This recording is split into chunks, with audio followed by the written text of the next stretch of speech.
इनका नाम है रेशी, फूलिंग या कॉर्डिसेप्स सिनेंसिस। चीन की परंपरागत दवाओं में इनका इस्तेमाल लंबे वक्त से हो रहा है।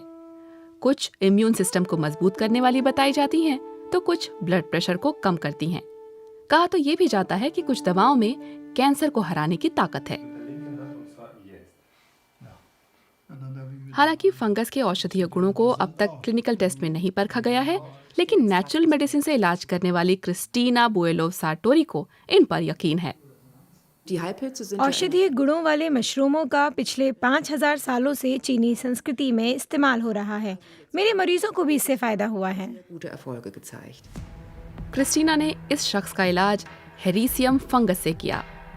8 साल तक फ्रीड्रिश वाल्शर डायरिया से पीड़ित रहे। जब भी वे सॉस, मसाले या मीठा खाते तो पेट गड़बड़ा जाता। हमेशा मैं जहाँ भी होता था खाने के न्योते पर, शादी में या और कहीं, तो हमेशा डर बना रहता था। लगता था अब गड़बड़ शुरू होगी, और जब डायरिया शुरू होता तो वो बंद नहीं होता था। ऐसा लगता था जैसे मैंने पेट खोलने वाली कोई चीज खा ली हो।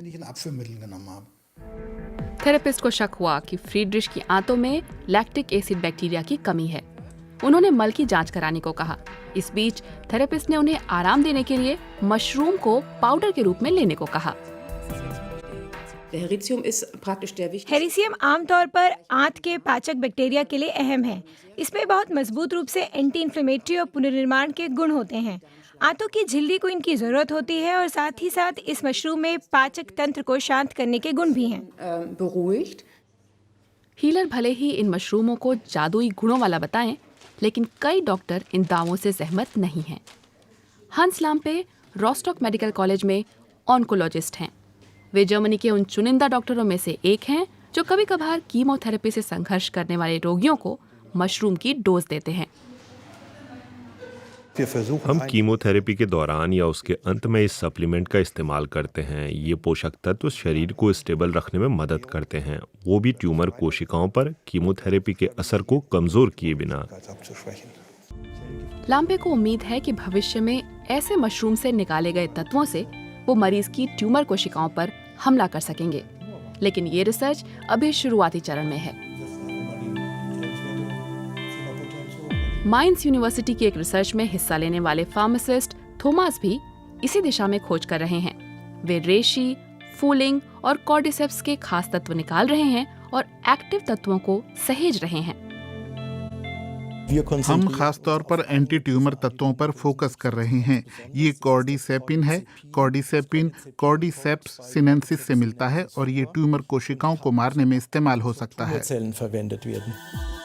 कॉर्डिसेप्स सिनेंसिस यानी चाइनीज कैटेकुलस फंगस, ये लुकीमिया, ब्रेस्ट कैंसर और प्रोस्टेट कैंसर कोशिकाओं के खिलाफ भी खास तौर पर असरदार है। फ्लोरोसेंट माइक्रोस्कोपी के जरिए आप आराम से ब्रेस्ट कैंसर की हरी साइटोस्केलेटन सेल लाइन देख सकते हैं। अगर कोई प्राकृतिक तत्व मसलन पौधे, मशरूम से निकाला गया कोटोसेपिन इस सेल लाइन में घुसता है तो ये यहाँ लाल रंग में है। हम देख सकते हैं कि ये साइटोस्केलेटन के ढांचे को तोड़ देता है और इससे पता चलता है कि ये फंगस या दूसरे प्राकृतिक तत्व कैसे कैंसर को मार सकते हैं। लेकिन ये तत्व अभी कैंसर के इलाज के लिए उपलब्ध नहीं हैं। किस फंगस की क्या औषधीय शक्ति है, इसके बारे में अभी और रिसर्च की जरूरत है। लेकिन एक बात तो साफ है कि मशरूमों में सेहत को फायदा पहुंचाने वाले गुण जरूर भरे हुए हैं।